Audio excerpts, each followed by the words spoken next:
Every night is the Rangers Journal night.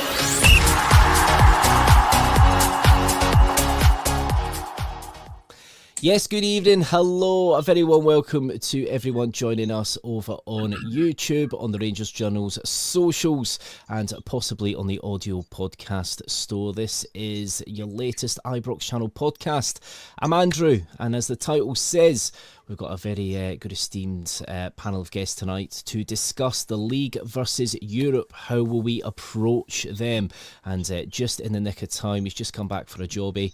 There he is, Ryan as well. So hi everyone. So actually, seeing as I've added you in there first, I've done you dirty there saying you went for a jobby now. You forgot your laptop. But first of all, Ryan, how you doing, big man? You all right? Good to see you, mate. A lovely top you got on there.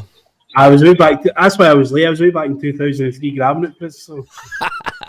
Brilliant. Good to see you, Ryan. Good to have you on, mate. And next of all, Tam, the man. He used to actually write blogs on the Ibrox Channel's website when we actually had it. So not actually had Tam on the pod before, but it's the first time for everything. Tam, how you doing, mate? You good? Not too bad. Ryan's went back to before I was born to get that top. Oh, that's mad. That is mad. Don't do that. You make me feel old now, Tam. But not too bad. Happy to be on. Thank you for having us on.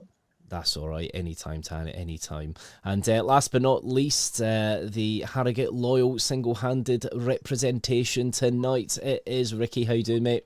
Hi, Andrew. Yeah, good, mate. Been a couple of weeks since I've been on, so looking forward to it. This is it, the final week, and we kick off on Saturday. And I think myself plus everybody else on this pod and other Rangers fans world, all looking forward to getting going, because we're in a much healthier place than what we were this time last year, and it's all looking very good and exciting times ahead. Oh, definitely. Do you know what? It's looking at all the links that we still have, and you know, we know we're not the finished article yet, but we actually can finally start saying that, you know, we're seeing something, even if we're not seeing the full end product yet. But yeah, no, definitely we're going to be delving into all that tonight. We're also going to be touching a little bit on the Middlesbrough game, just to get some kind of thoughts from that. A little bit about the second leg against Panathinaikos, and we are really going to kind of delve more into how are we going to set up in the league versus Europe. Are we going to be not necessarily a one-trick pony? Are we going to set up the same way? But we'll go into that. We'll go into the kind of potential variables, because as we've seen so far, we've not seen a hell of a lot from Russell Martin and the team. So a lot of this is speculation, but that can be a good thing, because you're not showing all your cards away, Michael Beale style. But also welcome everyone in the comments. Welcome Colin. Good to see you all. Hi there, Doug, Purcell's Blue Boots, and everyone. And don't forget, we are sponsored by Off to the Match I Go. You can get some really fantastic bespoke Rangers gifts on the website. Check it out and enter the code Journal10 at checkout for 10% off, which is always handy. So lots been going on, considering it's now the final week going into the new season. We've had a chat today about the aviation industry holding the fix possibly for VAR. I'll go into that a little bit later. A little bit of a clickbait headline that was a little bit earlier, but let's chat Middlesbrough. So obviously you guys saw the game at the weekend. So Ryan, Middlesbrough, was it a good run out for the guys? Did you get to see a little bit more? Because I sadly didn't see the game. I watched the highlights a bit later on. I was at a canal festival, because, you know, I'm very hip and, you know, and all that. But so Middlesbrough, what did you reckon? How did we look versus Middlesbrough? Another tale of two halves, Ryan? Yeah, definitely. I thought we were pretty poor first half. Dessers in particular, for me, just showed all the reasons that anyone who's in the camp that he shouldn't be there anymore will have plenty of ammunition after that 45 minutes performance that he showed. He was absolutely appalling, to be honest with you. He was probably the worst 45 minutes he's ever had in a Rangers jersey. But, you know, you take the rough and the smooth with Big Cyril, and that was definitely as rough as it can get for him. He was anonymous in the first half. A lot of questions defensively as well. Losing the 2 goals, I thought the goals were very, very poor, very weak to lose. But we were out against their strongest 11. They put their strongest 11 out to start with.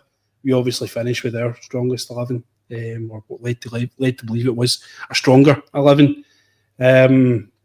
But there's a few guys there. Lyle Cameron was a bright star when he came on. He done really well. He certainly had a take in the half turn, which led to Danilo's goal, which was a great kind of example of how somebody can basically come in with it. We're going to be looking for guys coming in and picking the ball up from the defence, and he showed an example of where he can be effective on that side of things. But lessons learned, both positive and negative, I feel.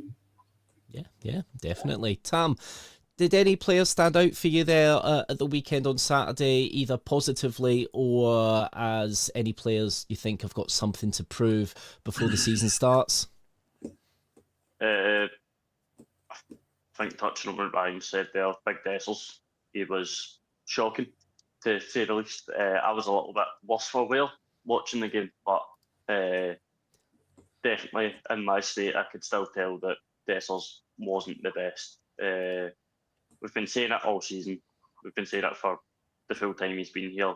He isn't a Rangers striker, and he needs to go. I think what was interesting as well was I was on social media before the game, and people were saying, "Oh, I wonder how we'll line up." And I was watching it in the stadium, and I thought with the change, I was like, "Hang on a minute, this could be a back three," which is where it sort of started. It was like a 3/5 with Cortez at right wing back, which was very surprising. I don't think if any of us could have sort of guessed that before we had a look at the team sheet.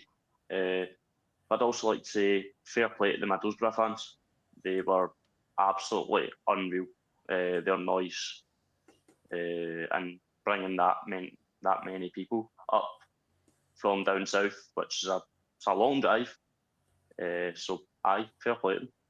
Yeah, fair play to them. That is a long way to come, isn't it? And they've always got a good support. I remember I used to watch them in Europe back in the old UEFA Cup days, and they were quite a decent European side back in the day when they had like Stuart Downing and all that. And they done quite well. And it was good to see. It was good to see. It's good to see a proper British club up at Ibrox for a decent friendly.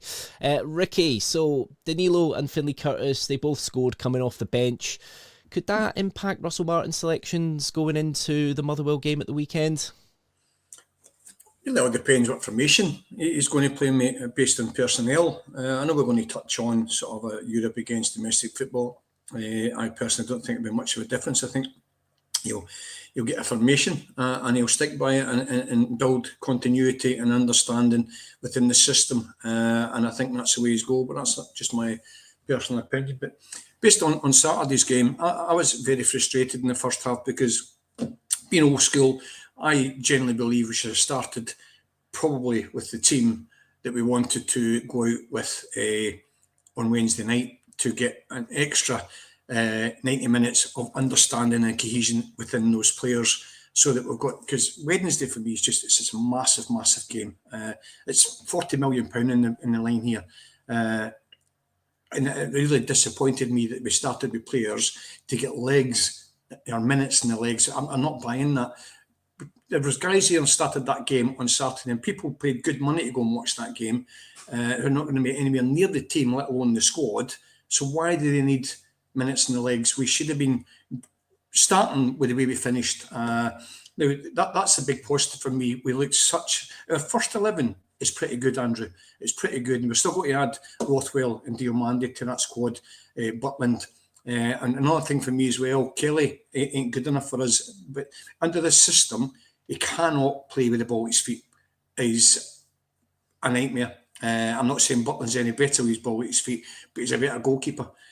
So it's between now and the end of the window, I genuinely think that we're going to be bringing in another goalkeeper to give potential sort of a competition to Butland, as well as a left back and obviously the right winger, which I think are the three positions I believe we need to strengthen. Apart from that, our first 11 is looking very, very, very good and very strong, and there's good competition on that bench now once we're all together.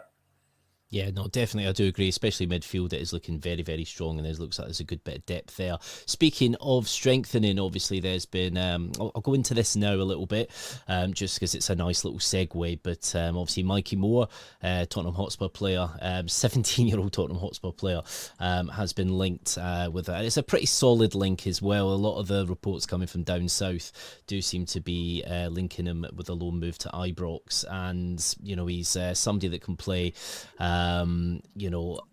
Martin does seem to have a thing for wingers that play with the opposite foot for cutting in purposes and I think for switching the flanks as well. But to go in, if you don't know Mikey Moore, he's got a kind of a direct attacking quality, naturally right-footed left winger. Seems to thrive on cutting inside. Seen a few videos of him earlier in the day on YouTube. The dreaded YouTube compilation is never a bad one. He's got good close ball control as well. He's just 17, but he's already, a lot of people are noticing what he's doing. He's played 19 senior games for Tottenham, which is quite impressive. Granted, Tottenham were in a bit of a free fall last year, so understandably they were probably trying some other options. He did score once, had 2 assists in the games that he did play. Plays for England at youth level. Ryan, do you know much about Mikey Moore? Do you reckon he might be a good addition, or is this going to ostracise some other players like Curtis in the team? No, I mean, it just gives us another option. Takes a wee bit of pressure off the likes of Curtis, because we've obviously seen with Leon King what can happen if you bleed your young players too early and you try and introduce them to a high level too soon. That it could break them almost. And I think it obviously the detriment of Leon King. We didn't have anyone else to do it. But you can't help but wonder what would have happened to Leon King hadn't been dropped into the European scene too soon, especially when he's playing next to James Sands. So the less said about that, the better. So I just listen. We need depth, and I think if you take anything away from Saturday, is that it shows you that we need depth, because our second string and the players that we're bringing in can't compete with our English Championship team. So are they going to be able to compete if they get dropped into Old Firm games? If we're lucky enough to qualify for the European Champions League, then we've got to make sure that our depth is there. And a young player like that, if he comes up and he plays 25 games for us, great. If he can share the burden with Curtis, it's just something that maybe just gives us a little bit more money. I don't know if there's a fee involved. I think there's been mention of a fee being involved with it at all. But it maybe just saves us a little bit of money that we can actually go out and get something else. Ricky spoke about where we need to strengthen. We're desperate for a striker. We're absolutely desperate that can play in this system.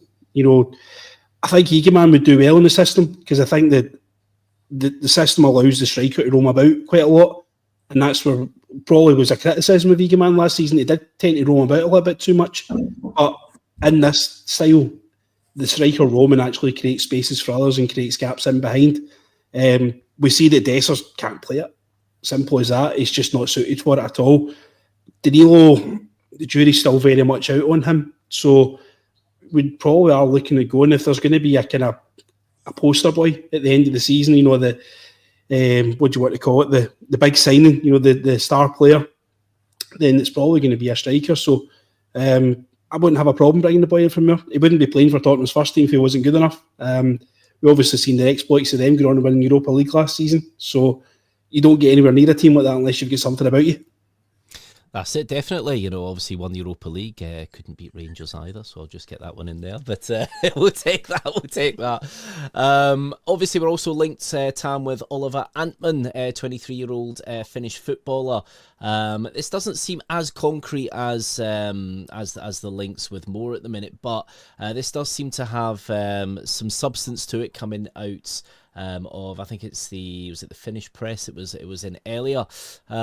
Plays as right winger, can play as a forward.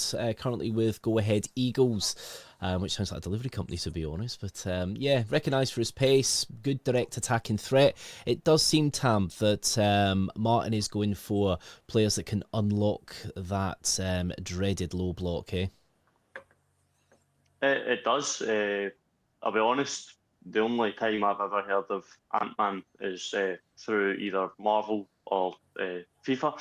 But no, he's, from what I've seen, seems like a good player.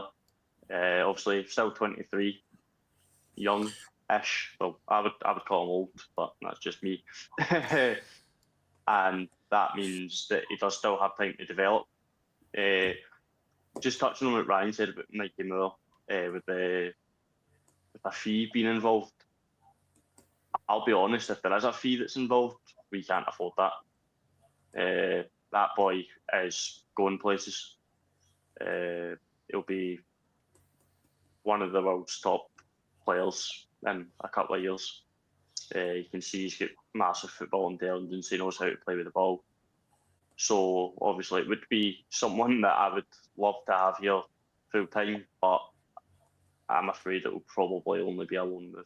Don't quote me on it, but that's how I think. Yeah, it does feel like it would definitely be a loan move. I think that from what it sounds like, there definitely won't be any sort of obligation to buy or option to buy. I think for Spurs, they're looking at, obviously, he's probably just at that age where he just needs to develop a little bit further. He needs to go somewhere where he's getting regular football.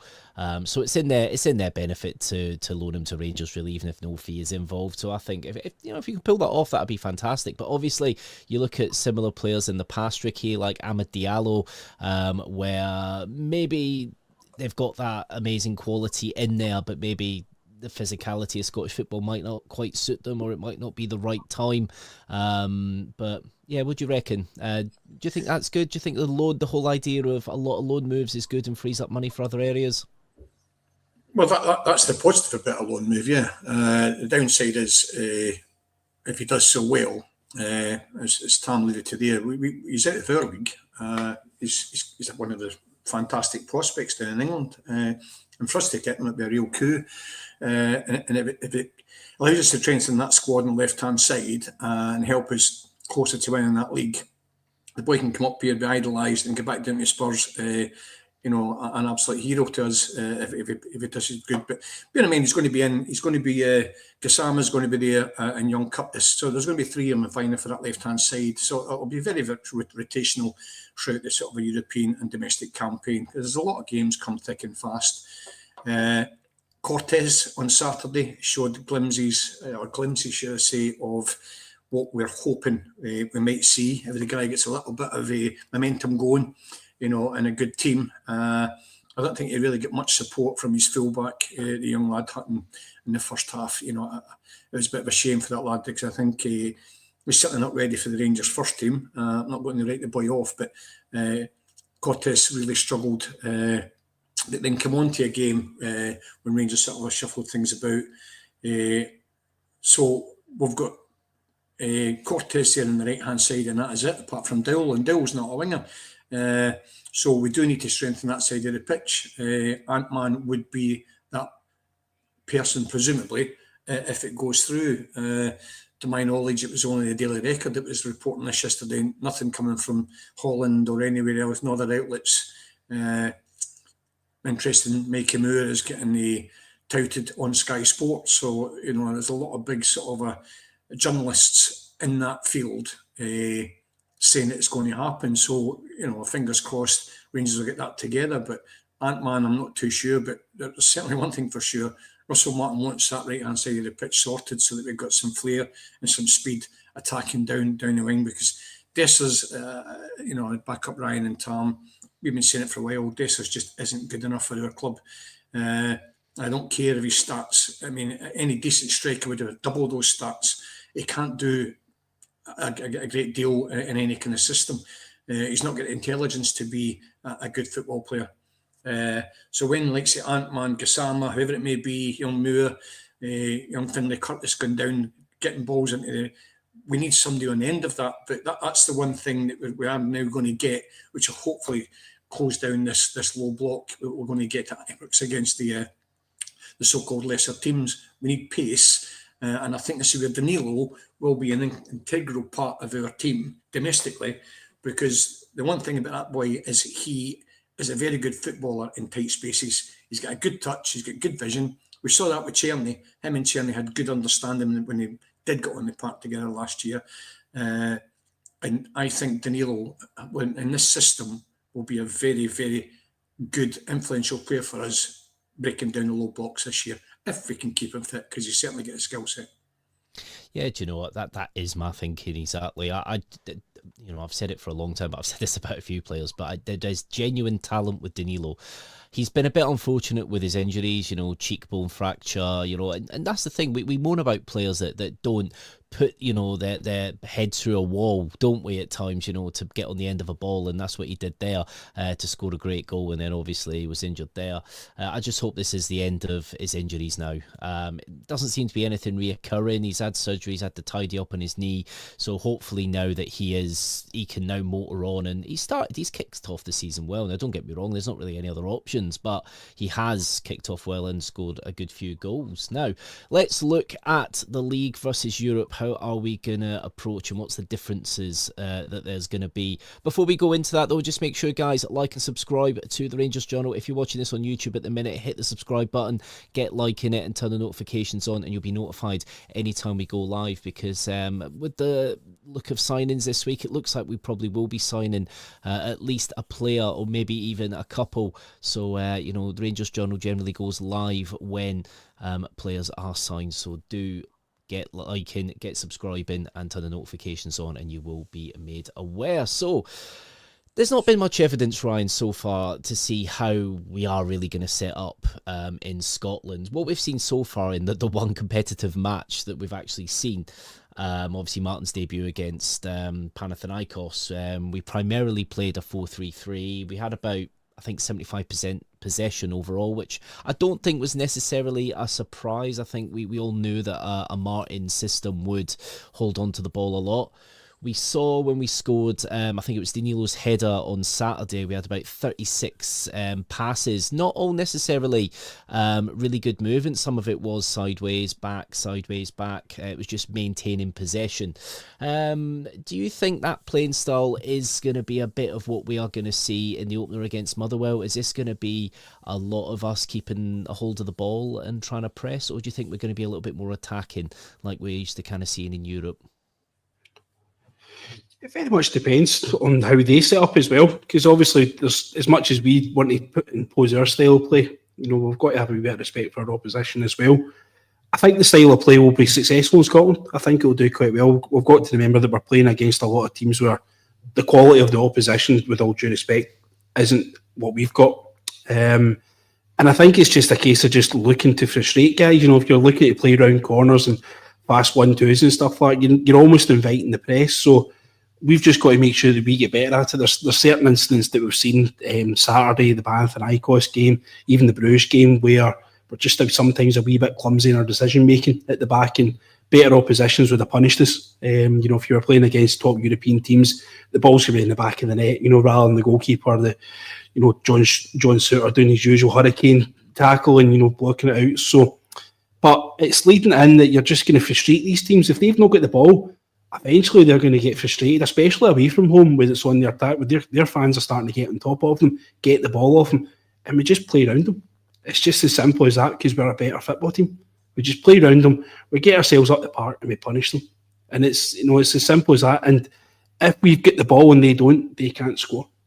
So it's a very, very simple and strategic and effective way to play football, that if you can lure them in, we've just got to make sure that we tidy up and we get better at what we're trying to do, because it's still a wee bit rusty. There's still a couple of players that I think need to come in to make it better. I'd love to see Connor Cody come into the defence, for example. Speaking there about a striker, maybe somebody that's playing with intelligence. Jamie Vardy all day long would be absolutely fantastic in this system. He would punish teams, and it's just wee 15, 20 yard darts into the box. He doesn't need to play week in, week out, because we'll sign players like Danilo, because we're all hoping that Danilo's going to shine through. We just maybe need something a little bit different in the last 20, 30 minutes of games. Could he offer us that? So I've got confidence on it. It remains to be seen, but there's still a lot of work to be done from our side of things. But if we tool the manager up and we sign the right players, the players that he's looking to sign, why not?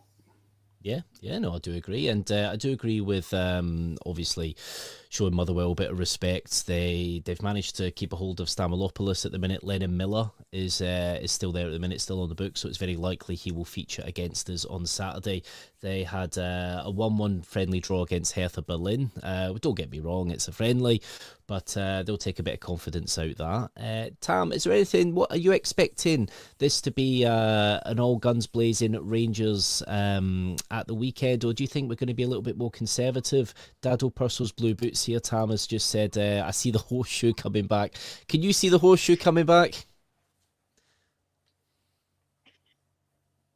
I don't know. The wee man doesn't know what the horseshoe is. Yeah, I'm not allowed to swear on here on that. Well, that's it. We all remember the kind of turgid football, don't we, Tam, under Giovanni Van Bronckhorst in the league, where we were doing wonders in Europe, but just in the league, it was very stagnant. It was very stale and slow. Do you expect any of that under Russell Martin? It's not really. I think in Europe we'll play really fast with the ball. I think we'll try and go out and kill our opponents quite quickly. Just go. Well, I think I'm conflicted between two. I can either see us being very methodical with our approach, playing slowly and getting the ball into the box, scoring, or it's all guns blazing until we establish a lead and then calm it down a bit. I don't think there'll be much difference between the league and Europe, because football's not an easy thing. I don't care if we're playing Man City one week and St Mirren the next. Like Ryan said, you need to show your opponents respect. These players, they might not be the big name signings, but they're still professional footballers at the end of the day. They have to have something to be able to play professional football. So it is about giving people respect, but I think the system will be the same whatever he chooses to go with. I think the three that he tried on Saturday, that probably won't feature because obviously it didn't go well and we ended up moving back to 4. So I think it will be a sort of 4-3-3 in the league and in Europe. Do you think, you talk about obviously you got to show teams respect, do you think we might have shown some teams far too much respect in recent years? You know, there's been a lot of chat about the team not being ferocious enough, not using, I guess you'd call it the dark arts, which, you sometimes hate to see, when players kind of go down a bit, and really try and plead with the referee. You do see the captain of the other side in Glasgow hounding the referee every time there's any sort of thing.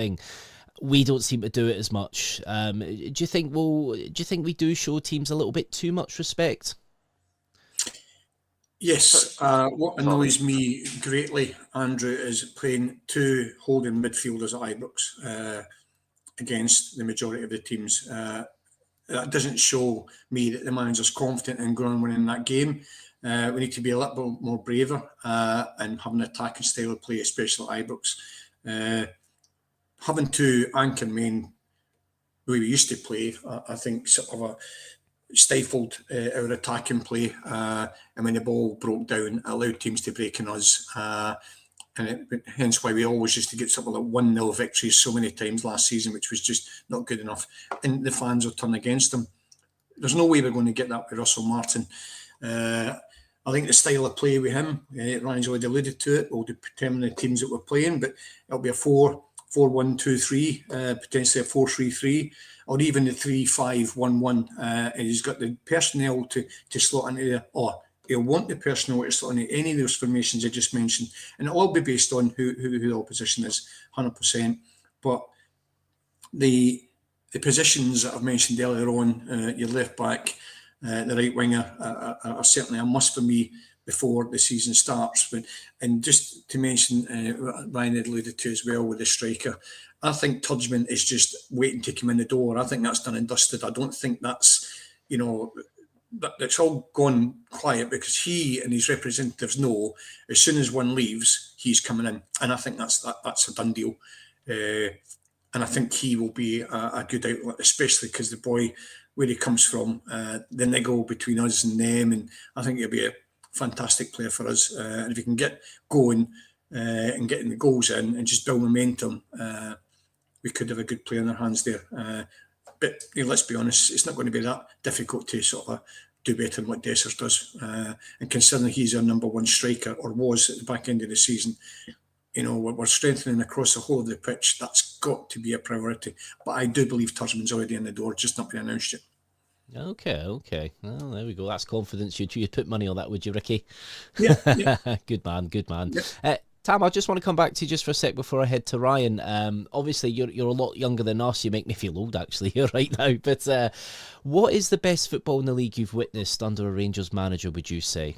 What's the most entertaining, enjoyable that you've seen? None of it's been nothing not enjoyable from what I've seen, I'll be honest. I think, to be honest, I think Tuesday night's probably the most enjoyment I've had watching Rangers. None of it in the past, for me anyway, has been exciting. I've seen this one league title, one Prem title, and getting to the European final. And even then, the football wasn't that good. But I do like Russell Martin's football. I love it, to be honest. It just seems exciting. It seems to get the crowd on their feet. It's not that sort of. I've just seen Doug. You would have liked the run to Seville. Not Savile. That's a completely different topic. That was game after game of great football. Well, good on. It was good football, but it wasn't something that I enjoyed. But I do enjoy Russell Martin's football, and I think we'll see a lot of it and a lot of good things this season. That's it. That's positive. I like that because it's a shame because I do feel sorry for the younger generation of Rangers fans because they've a lot of the time witnessed a lot of turgid football. I grew up, late 80s, early 90s. I got to see, the kind of 9 in a row team, and there was only one team in Glasgow then, and it was just interesting to see what you thought there. Now, Ryan, a good comment's come in from Ross. This was something that Martin was saying when he was at Southampton. He's told us it's the same no matter where he is, which is eventually what cost him the job in the Prem. But when he was coming to Rangers, he was asked by a reporter in one of the press conferences about adaptability, and he did say something along the lines of, I can't remember that verbatim, but that he is willing to change and adapt during the game. Do you think he will, or do you think he will have a set regimented system that we will see across everything? Because that was the main worry with Rangers fans being linked with Martin originally, that there was no flexibility there. Do you think that might be the case? Aye, there's got to be a plan B. Are we going to go at the Bernabeu, the Allianz, the Etihads, the Emirates, playing the way that we play against Motherwell, Hibs? It's no disrespect to the teams locally around here and stuff like that, but going to these European elites, if we're lucky enough to get there, is almost like you watch the game that they play. So watch a different sport. Barcelona, all these teams. We can't even consider going there. You've almost got to get the game in 15-minute segments where you're just playing 15 minutes at a time. You're trying to do your best, talk about things like the dark arts and stuff like that, slow the game down, frustrating the opposition just as much as you. And you see like Saturday, Liam Kelly's running to get the ball. The ball goes out bit behind for a by kick. He's sprinting. He can't get a ball in his hands quick enough to get the game started again. If we go away in Europe and try and do stuff like that, we'll get absolutely destroyed. We'll get pumped. So we've got to be realistic. And as much as it's respecting your opponent. We spoke about quite a lot in this there, but we've also got to understand our place in the food chain as well. So we've got to be tactical when we go away these games, and anything we get when we go away these games will be nothing short of a miracle. To be honest with you, we've seen the other side of the city take some absolute scalpings, much to their delight. I think the last one was Dortmund away last season when they, it was like it could have been a telephone number, and as easy as it happened to them, it could also happen to us as well. So we've got to be cautious when we go to these places. But if there's games that we think we can go out and win, we think we can go and impose ourselves, like tomorrow night, Wednesday night, Servette away, if we get there, go out there and play your game, go out there and destroy them. So I think he's probably got to say, he's not going to come out in the press and say, if we go away to these big stadiums, we'll be 10 men behind the ball and we're wasting time and we're just going to kick the ball at the park for 90 minutes. He can't publicly come out and say that, but between closed doors in the dressing room, you'll have the boys switched on to what he needs to do. Yeah. No, I do agree there. I do agree, and I do think there will be a difference. The ability, we've got to switch formations, tactics, vetted fullbacks, rotated attacking players. It's going to happen, I think, because obviously Martin's kind of system, his preferred system is a high possession based, reactive structure. It can't be the same. You can try and hold the ball in Europe and try and do that, to try and grind the other team down a bit, but you can't do that necessarily in Scotland because teams love it when you do that. Livingston will do that all day. They'll try and force you out wide. They'll be compact. You get the balls in, they're heading them away, especially at the minute when we've got a bit of a strike force that isn't fully there yet. It's a little disjointed. Dessers, there was a great comment actually here. People do more about Dessers. We've all done more about Dessers, but he is massively behind at the minute with fitness. He was injured. It's one of those. There is an argument that Dessers probably should start up against Panathinaikos. He did well against Olympiacos, didn't he? When he played there. So them type of games, he does tend to, even when he doesn't have too much sniff of action, he does tend to get a goal. But yeah, there's definitely going to be changes. I do feel, but it'll be interesting to see the way we do it. I'll come back to you, Tam. Looking at the squads, obviously we've seen in the friendlies, we've started the first halves with what you would argue is our rotation players, our kind of weaker team. They haven't fared well so far. Do you think a lot of those players won't be rotated in the league, or have you seen some players in there that you think will and can be relied upon as rotation options? Because we're going to be playing a lot of football potentially between now and Christmas. I think Liam Kelly and Jack Burton will rotate in and out if we don't get another keeper. I think Jack Burton's concentration isn't good enough for a couple of games in a row. To be honest, I don't really see anyone else getting rotated that much. Might see a Jeffy come in, but I think it'll be Max Aarons mainly at left back. Even the centre half, I think it will be between either Suter and Giga or Suter and Fernandez. Dessers better not be anywhere near the team on Wednesday, personally. I think everybody knows that. It can either be prime R9 or it can be Billy Fid on the street. But I don't really see this changing much. I think it will be either the same lineup every game, or maybe 1-2 changes. Okay, yeah, because that is a little bit of a worry when the football's coming thick and fast. You do need to really rely on your squad. Again, I'll hark back to 55. I always do. We had a lot of depth in the striking department, and it did help. It was enforced actually a little bit. We thought Morelos was going, so we bought Roof and Iten, and obviously then Morelos stayed, so it actually just helped. And I think that was one of the reasons, that really helped us get over the line. It was one of the many factors. Obviously, there was a lot more to it, but yeah, no, there is that little worry that we still have. You saw that squad list against Middlesbrough, and it was going into like 3 pages, wasn't it? It was going off the book. But the good thing is we are starting to see obviously movement now. Obviously Ross McCausland's linked with a move to Aris Limassol, so he's heading out. It looks like he's heading out to join up with Connor Goldson there. So there is movement starting. Obviously, Robin Proper, he's back. I think there was a clause in his contract in regards to potentially going back to 20. So I don't know if that was maybe some sort of cut price deal. I'm not sure, but the figures haven't been released. I'm sure we'll see them at some point. But yeah, no, I think seeing players going out, I think we'll now see players coming in. I think that's one of the reasons. But we really do need some squad depth, especially if you're going to try and get through the season with the usual injuries and things like that. Ricky, I was going to come to you now. How quickly do you think the squad is going to grasp Russell Martin's philosophy? Do you think that they've kind of got it now, or do you think it's still a little bit disjointed?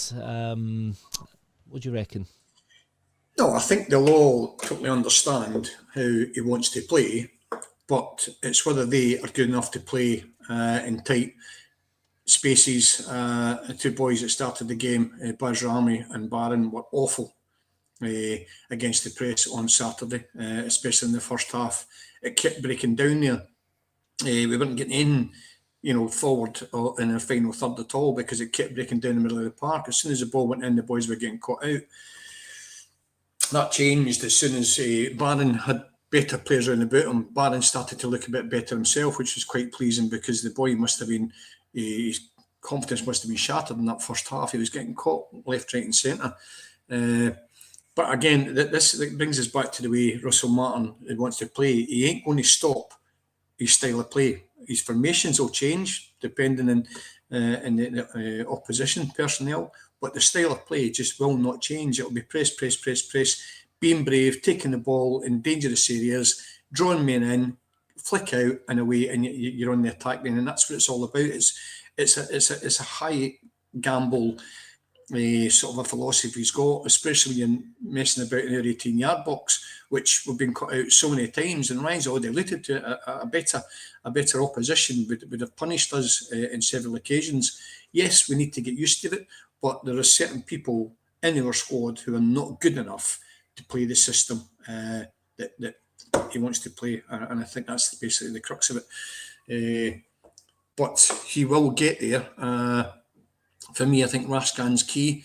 Nothing's really been reported about getting him signed on another 2 years or another 3 years, because Ryan and I have discussed this, and Ryan mentioned it a few pods back. If he doesn't sign, we've got to sell him. We cannot go into the final 2 years of any of these players anymore.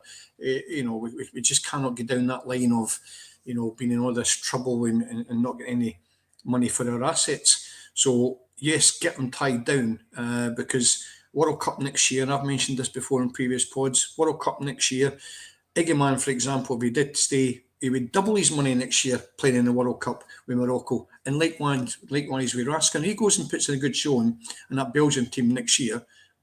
He could be a £30 million player. So I think the model and the way our new owners, I'm just a pundit, I'm just a punter the same as anybody else, but I believe that these are the kind of two players I just mentioned that these guys know are really good assets.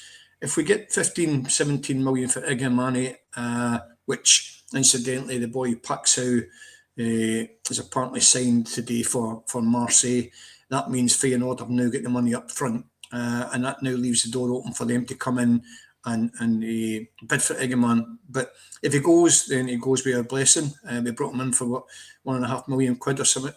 So it's a good profit, and it opens the door for Turgeman and getting that right wing sorted and a left back we're desperate in need, and just that one player going. So this is a player training model. But Raskan, I'd love to see him, because when that boy is on the ball, he can take it in tight situations. So can Diamandi. Especially if he plays a little bit further forward, because I don't like him playing too deep, because Agreed. He's quite susceptible to putting us in a lot of trouble, and under the system that Russell Martin's want us to play, we could be caught out. Those two pivot boys in the middle of the park, Rothwell and Raskan, should it be the two to start for us at the season, they are good, very good ball players, and they're suited to Martin's style. I'm not too sure if it likes Bajrami, who was, and Barron, they just went up for it both of them were getting caught out quite a lot on Saturday against Middlesbrough's press. Yeah, I do agree. You made some good points, especially about Diamande. I totally agree. I've said that for a long time myself as well. We don't always utilise players for the right system, in the right positions. Diamande it's a high pressing player. He's good with the ball at his feet and good getting past people. That's what you need, somebody direct, not somebody in a double pivot. Raskin as well, need to tie him down. I have a feeling we might do. But then the contract has been sitting there for a while now, so is he exploring options? Who knows? But he has been controlling that midfield in all firm games and very big games, and he could be somebody that is vital to us. If we can get another year out of him before selling him big, that'd be absolutely fantastic. I totally agree. I think he'd be vital in this team. A great comment actually earlier from Ross. He's firing the good comments in tonight. Oh, you're doing well, Ross. Ange Postecoglou left us the blueprint for how to kill off Scottish football, get the ball forward quickly and have a really intelligent six who can control the tempo. Ryan, is it that simple? Obviously, we remember the football under Ange. It did have some frailties to it as well, but in a league in Scotland, when you are probably 3-0 up in the first 20 minutes, realistically, teams, they might get 1 or 2 back if they're lucky, but they're knackered by the hour mark, aren't they, with that type of system? Is it as simple as that? I think so, being honest. It's decent recruitment, shrewd investments, bringing in players from untapped markets that settle well for not big money, moving players on for decent money as well, as they've proved. Don't want to be too complimentary of it, obviously, but they were basically making 4 and 5 substitutions on the 65th minute mark, and by that point the teams they were playing against, and they'd basically trained their players to play 60 minutes. These guys knew when they were playing that they didn't have to leave anything in the tank for the last 30, 35, 40 minutes. They knew they were coming off, so they could go and run their guts out in the first half, get a wee break, go out and give whatever they had left the last 10 minutes, knowing fine well there was somebody of equal quality coming on to replace them. So if we can replicate that, and maybe not the same kind of exact style, but knowing that we can train our players to play 50, 60 minutes, that there's somebody that's there that's not going to weaken us too much coming off. And it also leaves the guys competition for places, sharpness. There's all sorts of good reasons to do it. But I think that we've seen probably from Clement, previous managers, how we don't want to see the team, and from the envy of teams across the city, how we do want to see the team, and teams that will eventually break the teams down that we struggle against. We don't struggle against the opposition from the other side of the city. We struggle against everybody else. So let's just find out what we need to do to beat them. And if it's basically just running over the top of them with pace and style, let's just do it. Let's just get it done. If the Postecoglou model's the model we need to follow to do it, I'm for it. Yeah, no, I don't disagree. You could see how it worked, and it worked. And it sounds mad. As fans, the biggest thing we want is the league title. But you look at the finances, the club will be looking to finish first. Especially then under Postecoglou's kind of era, where you finish first, you also get the Champions League, and that was the best way of achieving it. And we always. It's something that really frustrates me. We can't do the easy thing. And I'm not trying to be disrespectful, but the easier thing is going away to a Dundee to try and get a result rather than, playing in an Old Firm game or a European match against Dortmund. But that always has seemed to have been the struggle in recent years. And yeah, that needs to change. And I'm hoping it does this preparation. See, by winning first in the league, they've not even considered even playing a competitive. I can't tell you when their first competitive game is. We're miles. I'm well aware of our kind of next run of fixtures up until the end of August. I can't even tell you when they're playing. But we're in early. All our players are in early. We're having to rush things through and stuff like that. We're obviously, lots of us have said that we're not the finished article. We still need to sign 3 or 4 more players, possibly even more. We've still got to get guys out the door.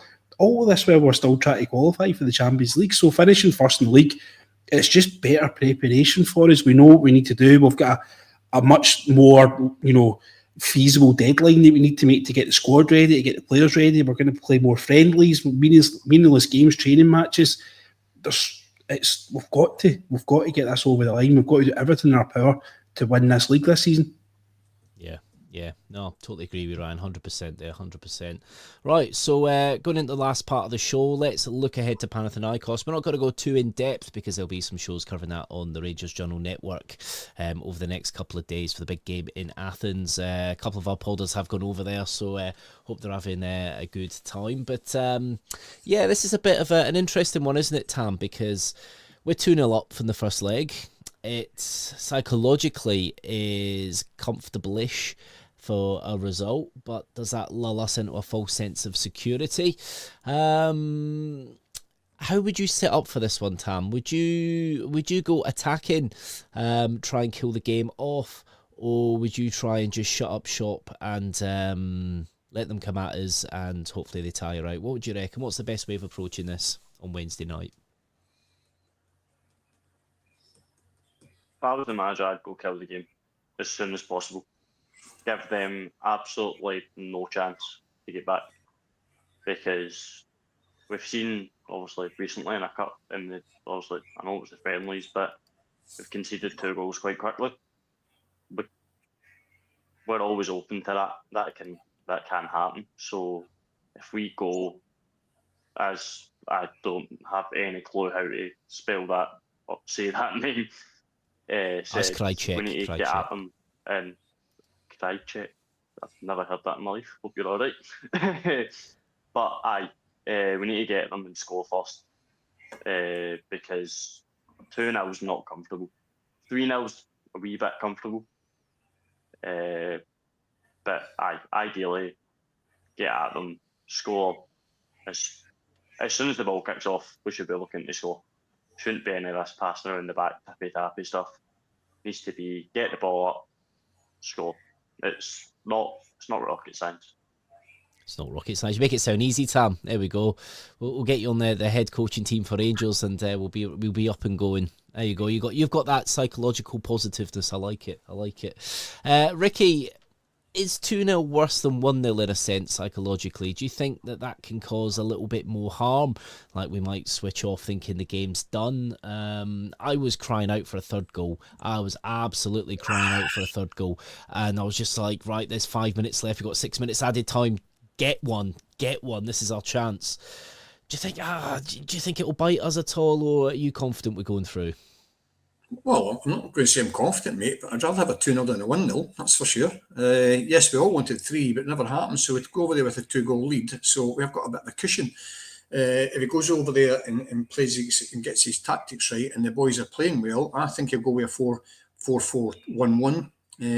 But the 4 in the middle of the park with 2 holding midfielders, that'll be Raskin and Rothwell, protecting the back 2. Tav might we be, and then with Aaron's obviously playing out of position, could be a problem for us with their sort of wingers. Hence why I would have preferred Aaron's in the right with a new left back. That ain't going to happen. But what we do need to have, for me, is the 2 extreme boys in the midfield 4 have got to have pace. They've got to have pace to give us that outlet. When I say a 1-1, it's probably going to be Danilo or Dessers. I'm not too sure which one they're going to go with. But they need to play somebody in there. And whether that's going to be... we've got so many options. Whether that's going to be Diomande playing that role, I'm not too sure. Asgard, nobody's spoken, and yet the boys in the squad, never seen him on Saturday, so I don't assume that he'll be anywhere near the first 11, purely because he's not up to match fitness. But the one thing I was pleased about Saturday is how we finished. We looked pretty good, pretty solid, and we still had Rothwell and Diomande still to come back in and suit us. So I'm quite hopeful that we'll get the job done, as long as he gets the formation right and the guys are on their game, because they need to be sharp. They cannot afford to be messing about in the 18-yard box, because at home with a big crowd, I've got a feeling they'll punish us if we make the same mistakes we did at Ibrox. But yeah, I think 2-0. We've got a good buffer there. Go and score. If we score a goal, Andrew, we're through. Yeah, I would pretty much agree with that. Luckily for us, they're at a different stadium for this game, because I think their stadium doesn't meet UEFA criteria. So it's a bit of a weird one because they don't fill it either. So we might actually have quite a lot of away fans there, possibly as well, making quite a bit of noise. So that might possibly go in our favour as well. But Ryan, one thing I was going to ask you, do you have any fears going into this Panathinaikos second leg? Because you look at that first leg at Ibrox and you're kind of looking from the back of the sofa or the back of the seat of the Copeland. It was hard watching in like the first 20 minutes, half an hour, wasn't it? Yeah, we made a lot of mistakes there, and as we said earlier on, we'd been probably punished. I think the key thing is just not to panic. There's every possibility they could go 1-0 up. The MO here, as Ricky said, is score a goal. Right, score a goal and we'll probably get through the tie. That's the MO. We might go 1-0 down. Please don't panic. This is okay. All we need to do is score a goal. We might go 2-0 down. Please don't panic. Don't worry about this. All we need to do is score a goal and we will go through. Manage the heat. Watch yourselves. Don't be going out there and exerting yourselves all these crazy 50, 60-yard bursting runs. Manage the minutes. Slow the clock down. Get them annoyed. And just, if you get a half-decent chance, punish them. So set pieces will be really important. We need to do better than we did on Saturday, defending them. 100%. That needs to. There's nothing that we can take positively away from that. We need to be relying on Rothwell and Tavernier, quality of deliveries, because if we do get an opportunity to get guys out the park, let's get the Giants into the box. All these massive guys that we've signed during the pre-season, let's get them into the box and punish teams. Let's get Raskin making the front post runs, because he's great in there. For some reason, he's one of the smallest guys in the team, but he seems to score so many headers. He's such a threat in the box. So let's make these opportunities count and punish them. But by all things, don't panic. If we lose a goal, don't worry. Just keep on top. Leadership, your Butlins, your Taverniers there. This is where these guys are going to earn their salaries. Making sure they're leading the players and guiding them to victory. And let's get us into the next round. Let's get us into the next round. No, I totally agree, because looking at the potential outcomes is very strange. We've got harder ties if we drop into the Europa League third qualifying round than what we do if we progress in the Champions League to play potentially Servette. Do you know what? It's just the way the cookie crumbles sometimes, I guess. But yeah, it looks like we, and you don't want to count our chickens. We're not out this tie yet, but it would look an easier out route in the Champions League currently. Right, so that's obviously Panathinaikos, which is Wednesday night. The Rangers Journal will have a lot going on around that, with some post-match stuff as well and pre-match stuff, and of course the pod tomorrow as well. But just before we go, I wanted to touch on VAR, because of course VAR, it's been the bane of our existence, despite what you would believe, hearing from a lot of fans on the socials that we seem to get all the VAR decisions, but clearly not. I think when actually they did a survey and actually meticulously went through all the decisions, it turned out we were second from bottom of the list. So we had been affected, terribly by VAR and the decisions and the outcomes. And of course, at our last league match alone, we were affected by a ball clearly hitting the side net, which absolutely enraged not just us, but of course Bomber Brown on RTV, when it was so clear and obvious. They didn't really know what to do, and then of course a goal goes in at the other end. It's just an absolute mess. Well, Willie Collum was speaking today at Hampden in regards to what they've kind of been up to with VAR and how they're going to change and improve it. One comment, which was a bit of a clickbait comment, I have to say, because I can kind of understand where he's coming from, but one of the comments was in regards to experts from the aviation industry coming in to speak to the guys running VAR and the officials about communication in kind of high pressure situations. So Tam, what would you think the biggest problem with VAR is? What would you say for you watching VAR is the biggest issue?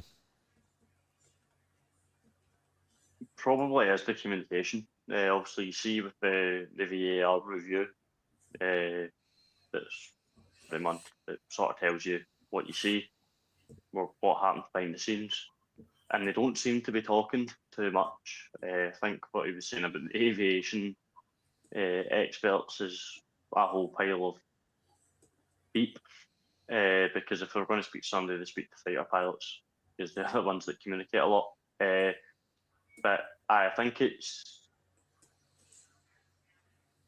also the sort of how quickly they can do it as well. Some decisions are taking 10 minutes, and it shouldn't be doing that. It should be nice, quick, maximum a minute, and be done. And as Scott Hammond has said, it's the people using it. Yeah. No, well, I know what you mean in regards to fighter pilots, because obviously that's a different type of kind of pressure situation. But I think sadly, I don't think the Royal Air Force is going to be too kindly to helping the SFA with refereeing issues. But I can kind of see where they're coming from, because you look at airline pilots and that kind of whole aviation industry and the high pressure situations, the poor sometimes communication in regards to the quality of the audio, using different type of jargon speak and stuff. Ricky, do you think this is something that would help, clear the lines of communication? Do you think that it is communication that is the big problem with VAR in Scottish football? Nah.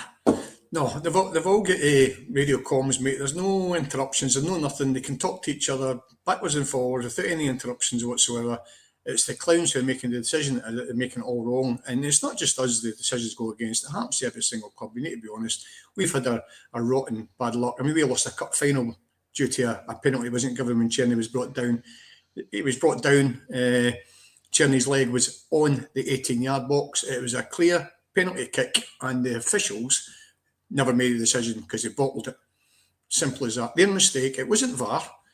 Never VAR. All the evidence is there, mate. It's the people who are sitting in the behind the screens telling the referee what the decision should be. So I don't even sometimes blame the referee. A lot of the times what they need to do is bring the referee over to the monitor and let the referee make a decision, but they can advise the referee, which they are obviously doing anyway, and what they believe should the decision be, but the ref should have the final decision. It happens in England all the time, mate. You watch Match of the Day, I frequently watch it, and it's a debate every single Saturday night. So it's not just us in Scotland. VAR is here to stay. It is getting better, but there's a long way to go yet. Yeah, no, I do agree. And Ryan, I'm going to give you the last word on this before we go. Is communication the biggest issue here with VAR, or is it a multitude of things? Do you think they're in the stadium, the referee with his earpiece, 50,000 screaming behind him, does that play a part, or is it other things at play? It's just that, well, I think everyone's in agreement that the guys that are actually running it aren't as good as what they could be. There's certain things that, the guy's obviously only got 1 ear on, and he's trying to listen. You can see he's putting his hand up to his ear and stuff like that, and you still get people coming up and shouting at him and stuff like that. The players need to leave the referee alone to make the decision and actually get the communication across, because all he's doing is holding it up. I think the rule is that it's only supposed to be the captains that speak to them anyway, in any case. So there's so many things wrong with it. In my opinion, the referee should be mic'd up in the stadium, because they're sitting in games. I think there was one in Bilbao earlier on in the season, last season, sorry. Nobody this could be what was going on. It's mental. And it's kind of, there's other things. Is it getting involved too much? You see when there's offside decisions because the guy's toenails are offside. Is it actually, things like that? And then you see situations like the Hibs goal that you spoke about there, where it's actually where it should get involved and it's not getting involved. VAR is there to fix clear and obvious errors and stop referees getting embarrassed. But if anything, it's actually just making referees more embarrassed and actually highlighting how poor they actually are overall, because they're now getting scrutinised more than they ever were before. And even Saturday's an example of it. Middlesbrough have got a goal written offside, and it's by clearly a goal. And then you've got one that's a handball. The guy, how much does he need to handball it for it to actually be a handball? So it's just, and John Beat is meant to be one of our best referees. It's madness, and it's the game's getting re-refereed. The whole thing. Yeah. Guys from aviation, guys that are going to come out of Glasgow Airport Place, wherever they come from, are not going to fix VAR. VAR needs to fix itself first before we get guys like that involved with it. Was VAR in use for the friendlies? No. Do we know that? It's just basically... So there's a cost behind it. They're not going to pay the cost of it. See, that's what I was thinking, because it almost makes you think, because obviously referees now are heavily reliant on the video assistant stuff. If they're not sure, they're then waiting. If there's any element of doubt or whatever, don't get me wrong, if you're not sure, then you're not sure. But I do feel now decisions like that at the weekend referees like Beaton are probably so used to waiting for VAR that can they even make decisions anymore? Because they're letting others make the decision for them. So it's one of these. I guess that's a whole other debate. I guess in a sense, isn't it, Ryan? But The best thing to do is stop the game. I believe that's a penalty kick. Prove me wrong. yeah, no, that's fair enough. Yeah. You know, I'm 80% certain that's a penalty. I'm going to let the VAR guys come in. If the VARs come in and say, actually, it was a foul on the big man, that's why I ended up handling the ball because he was pushing the back, which led to his arm getting up in the air. It was a foul. Fine, okay. I never saw the foul. I definitely seen the handball though. Ryan, you are using what they call common sense, which I don't think has been seen under the reign of a Neil Doncaster. So I'm just going to leave on that note. But thank you, everyone, for listening to the Ibrox Channel podcast. I'd just like to thank Ryan. Ryan, thank you for coming on tonight, mate. No, pleasure, mate. Pleasure. Looking forward to the week ahead. Oh, definitely. Same. Absolutely chomping at the bit for it. Tam, thank you ever so much for coming on your Ibrox Channel debut. It's been an absolute pleasure to have you on, pal. Cheers. Thank you very much. Can't wait for Wednesday. I think Ryan's forgot that we've actually playing on Wednesday. Oh no, he hasn't forgot. Trust me, he has not forgot. And Ricky, thank you ever so much for your words of wisdom tonight, mate. See you next time. Next time you and Ryan see each other, Tim, you're going to get a slap in the face, and I tell you. I wouldn't, mate. He's got a big fan cake back him up, man. Cheers, lads. Thanks very much for tonight. Cheers, Andrew. Oh, brilliant, guys. Well, don't forget the Rangers Journal does have lots of content coming up this week. So tomorrow there's the 8 p.m. podcast. Don't miss that. Then Wednesday, it's the pre-match at 6 p.m, the post-match at 9 p.m. after the game. Get your comments in for that. Thursday, there's the 9:30 pod and the Friday news pod at 12 o'clock in the afternoon.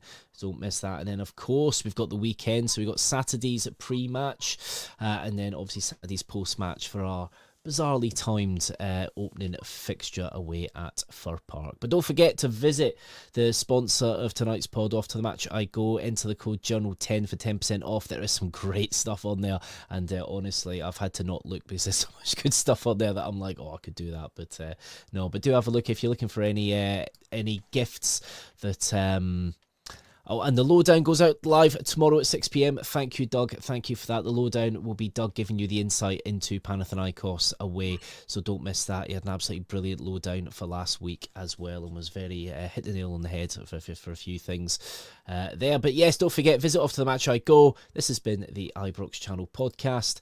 Keep it with the Rangers Journal, because every night is a Rangers Journal night. Take care, everyone, and see you later.